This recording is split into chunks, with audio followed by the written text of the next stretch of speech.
Assalamualaikum warahmatullahi wabarakatuh. Bismillah, alhamdulillah, wassalatu wassalamu ala rasulillah, la haula wa la quwata illa billah, amma ba'd. Saudara-saudaraku dimanapun berada, baik yang ada di dalam negeri ataupun di luar negeri, doa saya untuk kalian semuanya, mudah-mudahan kalian semuanya senantiasa diberkahi Allah, dirahmati Allah, diberi kesehatan, diberi umur panjang, umur yang berkah, umur yang bermanfaat, dan juga dilancarkan rezekinya. Amin ya robbal alamin. Bagi saudaraku yang sedang sakit, saya doakan mudah-mudahan segera sembuh, diangkat penyakitnya sehingga bisa beraktivitas seperti biasa. Dan bagi saudaraku yang mungkin sedang menanti jodohnya, saya doakan mudah-mudahan segera mendapatkan jodohnya, segera menikah, membangun rumah tangga yang sakinah, mawadah, warahmah. Amin ya robbal alamin. Saudara-saudaraku semuanya dimanapun berada, pada video kali ini saya akan menyampaikan sebuah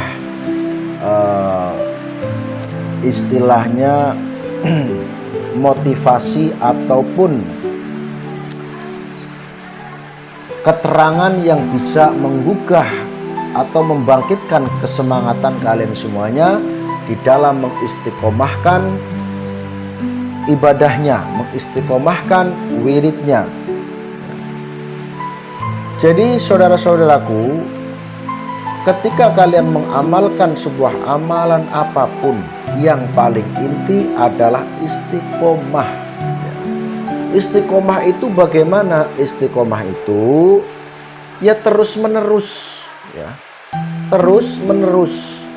Contoh yang tidak istiqomah, sekarang mengamalkan, besok tidak, sekarang mengamalkan, besok tidak, besoknya tidak, terus mengamalkan lagi, tidak lagi, mengamalkan, dan tidak, itu namanya tidak istiqomah.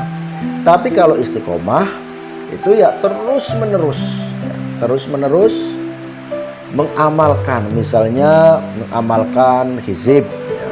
Hizib ini dibaca setiap habis maghrib, terus dibaca setiap habis maghrib, baca hizib itu.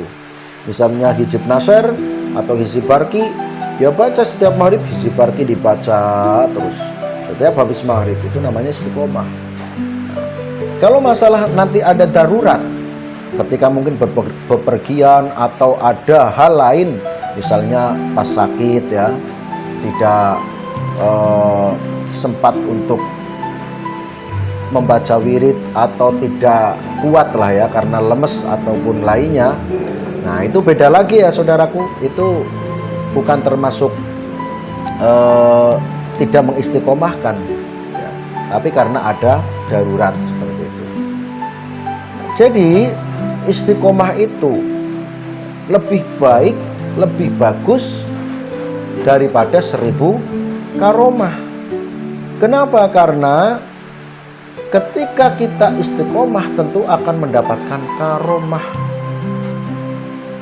akan mendapatkan kemuliaan. Tentu saja karomah di sini berbeda halnya dengan karomah di zaman para wali, saudaraku ya. Berbeda halnya dengan karomah di zaman para wali. Ya kalau karomah di zaman kita ini ya hanya sebuah ya keistimewaan yang memang tidak dimiliki oleh orang lain, misalnya seperti itu. Antara orang yang mengamalkan dengan orang yang tidak mengamalkan, ya, itu kan pasti ada perbedaan. Orang yang mengamalkan suatu amalan, baik itu hizib ataupun doa-doa lainnya dengan istiqomah, dibanding dengan orang yang tidak mengamalkan, nah, itu kan berarti orang yang mengamalkan ini pasti ada kemuliaan, ya, pasti. Karena orang yang suka mengamalkan dan suka wirid dengan istiqomah, tentu saja itu masuk kategori orang yang sedang mendekatkan diri kepada Allah. Karena wirid itu kan zikir, ya. Zikir itu mengingat Allah. Jadi zikir atau mengingat Allah dengan ayat-ayatnya, dengan doa-doa, dengan asma-asma agungnya, atau dengan ciptaannya. Tapi kalau kita berbicara karomah itu berbicara zikir itu ya, untuk mengistiqomahkan sebuah zikir yang bisa diwirid, itu tentu saja sebuah bacaan ya, maksudnya karena wirid itu kan adalah doa yang diulang-ulang, doa yang diulang-ulang, amalan yang diulang-ulang itu wirid. Tapi kalau zikir yang melalui ciptaannya, seperti misalnya melihat alam, melihat kejadian alam, melihat orang atau lainnya, ciptaan-ciptaan yang lainnya, nah maka kalau sudah seperti itu ya beda halnya dengan zikir yang diwirid. Kalau zikir yang diwirid kan sebuah amalan seperti misalnya hizib barki. Hizib barki itu diamalkan, diulang-ulang, itu namanya wirid. Dan dalam wirid itu diistiqomahkan. Jadi setiap maghrib misalnya mengulang-ulang bacaan hizib barki itu diulang-ulang. Tidak hanya satu kali ya, namanya diulang-ulang kan tidak hanya satu kali. Maka semakin banyak semakin baik energinya, semakin banyak semakin baik faidahnya, seperti itu. Tapi ketika kita berbicara amalan itu kan ada yang khusus, ada yang umum ya. Jadi tentu saja semua amalan sebetulnya atau sebaiknya itu harus punya guru, harus ijazahan. Walaupun tidak ijazahan pun sah-sah saja, tapi yang paling baik ya, agar kita mendapatkan keberkahannya dan juga agar kita mendapatkan sanad, sehingga nanti di dalam pertanggungjawaban itu jelas. Nah maka tentu saja keberkahan itu lebih banyak yang mana amalan itu mendapatkan ijazah atau yang ada sanadnya, atau sanadnya itu jelas. Tapi kalau hanya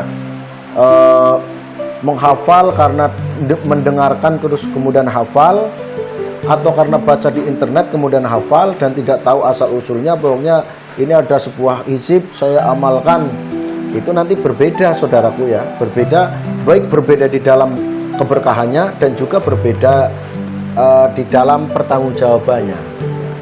Ya sekarang ketika hanya membaca di internet itu sifatnya umum ya, siapa saja yang membaca menghafalkan silahkan saja. Nah maka pertanggungjawabannya kita tidak jelas, kita mau mempertanggungjawabkan kepada siapa, kan seperti itu. Tapi kalau ada gurunya, ada yang membimbing, nah itu tentu saja gurunya pastinya ya, akan bertanggung jawab dunia akhirat, seperti itu. Itulah perbedaannya. Jadi yang paling bagus yang namanya mengamalkan suatu amalan ya harus ada gurunya.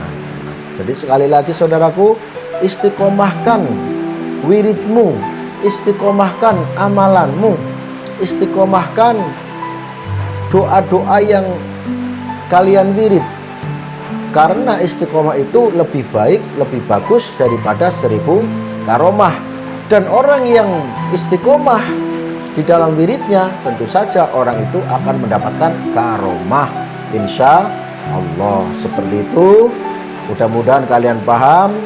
Ya, apabila tidak paham, karena memang saya kalau menerangkan atau menjelaskan apapun biasanya blunder seperti itu. Jadi mohon maaf, ya harus sabar, harus di dalam menyimpulkan itu kalian harus betul-betul cerdas. Karena memang bahasa saya kadang-kadang bulat seperti itu ya saudaraku. Saya memahami kalau saya itu orang yang ketika membahas apapun kadang-kadang bulat. Ya, jadi saya tidak mau sebagai orang pintar, itu tidak. Di sini hanya sifatnya berbagi. Maka kalau memang pengen mendapatkan apa yang saya sampaikan atau yang saya ijazahkan, ya tentu saja harus bersabar ya, karena biasanya saya kalau menjelaskan itu kadang-kadang bulat ya saudaraku ya. Sekali lagi mohon maaf atas segala kesalahannya, dan apabila tidak pas keterangannya atau kurang sopan bahasanya, maka saya mohon maaf yang sebesar-besarnya. Saya akhiri, wabillahi taufiq wal hidayah, wa ridha wal inayah. Assalamualaikum warahmatullahi wabarakatuh.